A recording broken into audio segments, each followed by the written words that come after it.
Bismillah.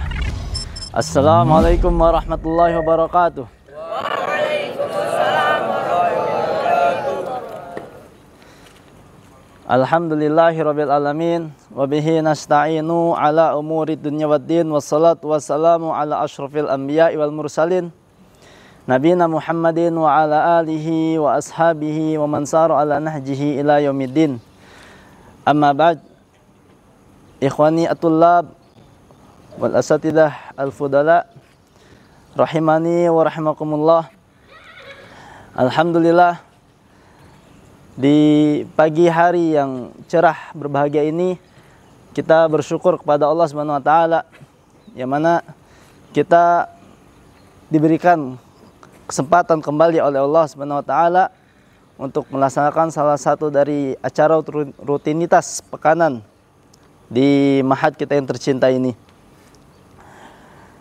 Kemudian salam dan salawat kita haturkan kepada junjungan Nabi kita, Nabi Muhammad SAW, dan juga kepada keluarganya, para sahabatnya, dan kepada orang-orang yang istiqomah untuk mengikuti sunnahnya hingga akhir zaman.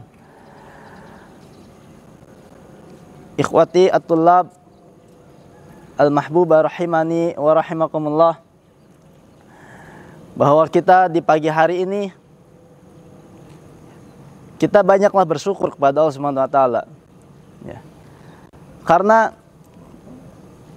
kemungkinan besar kita masuk ke dalam hadis yang kata Nabi sallallahu alaihi wasallam, "Man asbaha minkum mu'afan, man asbaha minkum aminan fi sirbihi mu'afan fi jasadihi wa indahu qut fi yaumih faka'annama lahud dunya bihadzafiriha." Siapa saja di antara kalian di pagi harinya dalam keadaan rasa aman, kemudian sehat badannya, dan dia memiliki makanan di pagi hari itu, maka dia seakan-akan memiliki dunia seluruhnya. Dia mendapati kenikmatan dunia seluruhnya. Dan tidak diragukan lagi bahwa kita semua, terutama yang berada di lapangan di sini, ya kita semua mendapatkan ketiga kenikmatan yang Allah berikan kepada kita semua. Dan mari kita jadikan nikmat kita yang saat ini kita merasa aman, ya, tidak dalam kondisi musibah, ya, gempa bumi atau tsunami atau hal-hal yang lainnya, dan juga dalam kondisi peperangan, tidak juga. Begitu juga kita berada di dalam kondisi kesehatan, ya, sehat dalam badan kita, tidak dalam kondisi sakit, dan juga kita semua memiliki makanan, ya. Dan antum yakin semuanya sudah pada makan, sudah pada sarapan, dan ini merupakan suatu kenikmatan yang Allah berikan kepada kita. Maka jadikanlah nikmat-nikmat tersebut kita tingkatkan, kita ketakwaan kepada Allah Subhanahu wa taala merupakan daripada nilai bersyukur kita kepada Allah Azza wa Jalla.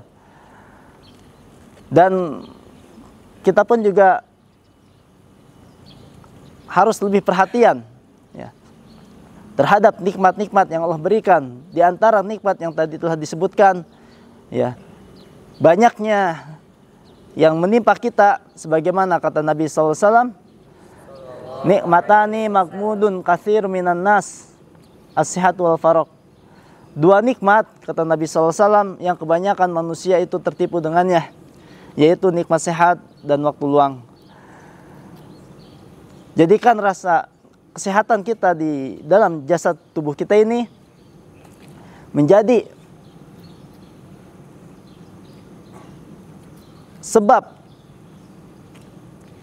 banyaknya melakukan suatu amalan-amalan sholih, ya. Kita akan terasa nikmat sehat itu apabila kondisi kita sedang sakit, ya. Kalau kita merasa sakit, ya, kondisi kita saat itu sedang sakit, maka akan terasa nikmat sehat.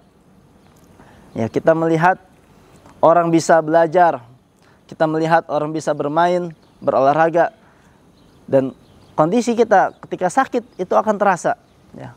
Karena saat kondisi kita sedang sakit, maka kita tidak bisa berbuat apa-apa. Kemudian juga nikmat faragh, waktu luang, ya. Dan terasa itu nikmat luang itu ketika kita sudah tersibukkan dengan hal-hal yang lain, ya.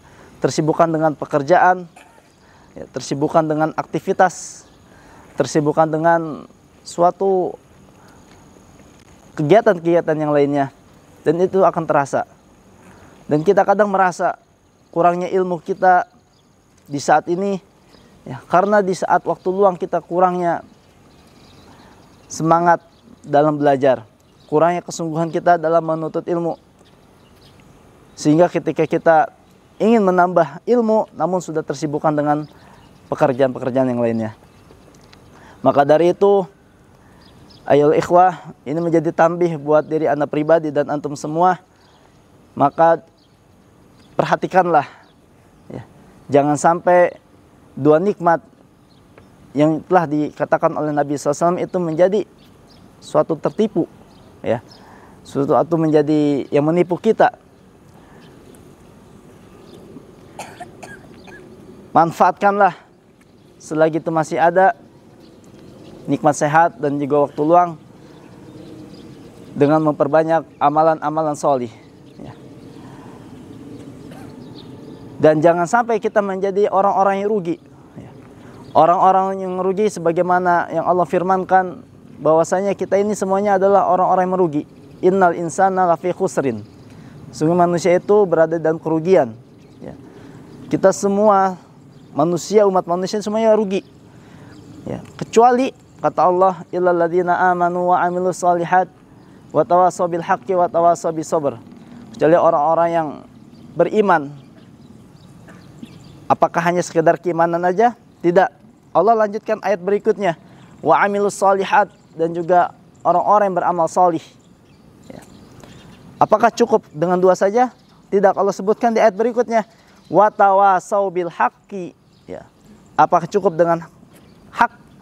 Ada ayat berikutnya yang menjadi penutup di sifat-sifat dari kerugian itu yang jauh dari kerugian, wa tawassaw bis sabri. Dari empat hal ini, apabila kita masuk ke dalamnya, memenuhi dari empat unsur ini, maka kita terhindar darinya kerugian, yaitu orang-orang yang beriman dan beramal solih. Iman tanpa amal solih ini rugi, ya, karena nggak ada menjadi tabungan buat dia nanti bekal di akhirat. Begitu juga dengan orang yang beramal solih tanpa adanya keimanan, ini pun juga rugi, karena betapa banyaknya dia melakukan suatu amal soleh namun tidak ada keimanan, tidak beriman kepada Allah, tidak beriman kepada Nabi Muhammad, dan juga rukun iman yang lainnya, maka amalan tersebut akan sia-sia, tidak akan diterima oleh Allah Subhanahu wa taala. Sehingga harus digabungkan iman dan amal soleh, ya. Beriman tanpa amal soleh ini rugi, nggak ada tabungan bekal nanti di akhirat. Orang yang beramal soleh namun tanpa ada keimanan ini pun juga rugi, karena segala amalan dia tidak akan diterima. Wa tawassaw bil haq. Begitu juga dengan saling menasihati dalam kebenaran. Menasihati dalam kebenaran, ya, apabila dia tidak memperhatikan untuk saling menasihati dalam kebenaran, maka dia pun juga akan rugi, ya. Karena bagaimana kita, ya, akan dekat kepada Allah, bagaimana keimanan kita akan tetap kokoh dan istiqomah, bagaimana kita akan selalu bertakwa kepada Allah, namun tidak ada namanya nasihat di antara satu sama lain dalam kebenaran, dan ini pun juga rugi, ya, karena tingkatnya keimanan kita, dekatnya kita kepada Allah, itu salah satunya diantaranya adalah saling menasihati.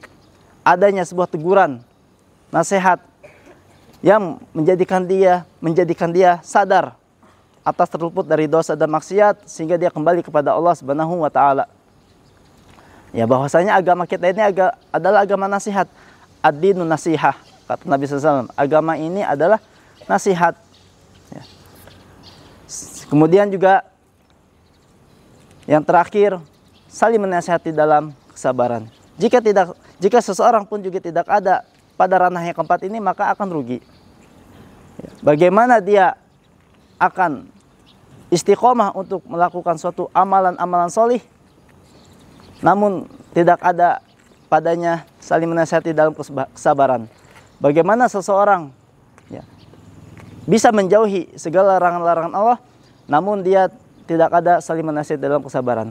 Karena beramalannya solih kita terus melakukan amalan solih, baik itu dalam menuntut ilmu agama, kemudian melakukan aktivitas ibadah-ibadah lainnya seperti baca Quran, menghafal Quran, berzikir, sholat, zakat dan seterusnya.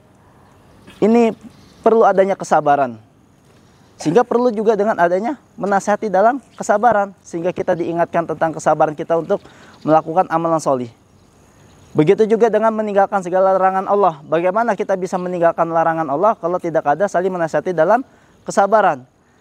Karena meninggalkannya suatu yang dilarang oleh Allah Subhanahu wa taala ini merupakan butuhnya kesabaran. Kita tidak boleh melakukan hal ini dan itu. Kita tidak boleh melakukan demikian dan demikian karena perbuatan tersebutlah dilarang. Ini juga butuh dengan adanya kesabaran untuk meninggalkan dari larangan-larangan Allah Subhanahu wa taala. Sehingga dibutuhkannya dengan saling menasihati dalam kesabaran. Mari kita semua at-tullab ahibai rahimani wa rahimakumullah, kita perhatikan dari 4 ranah ini yang telah Allah sebutkan. Apabila kita berada di dalam 4 tersebut, maka kita tidak termasuk orang-orang yang merugi. Mungkin ini yang bisa disampaikan. Semoga Allah Subhanahu wa taala memberikan kita hidayah, petunjuk untuk berada di atas jalan kebenaran dan juga memberantas segala kebatilan. Naktafi bihadzal qadar wa sallallahu wasallam ala nabiyina Muhammad wa ala alihi wasallam wa akhiru da'wana anil hamdulillahil alamin. Wassalamualaikum warahmatullahi wabarakatuh. ولقد يسرنا القرآن للذكر فهل من مدكر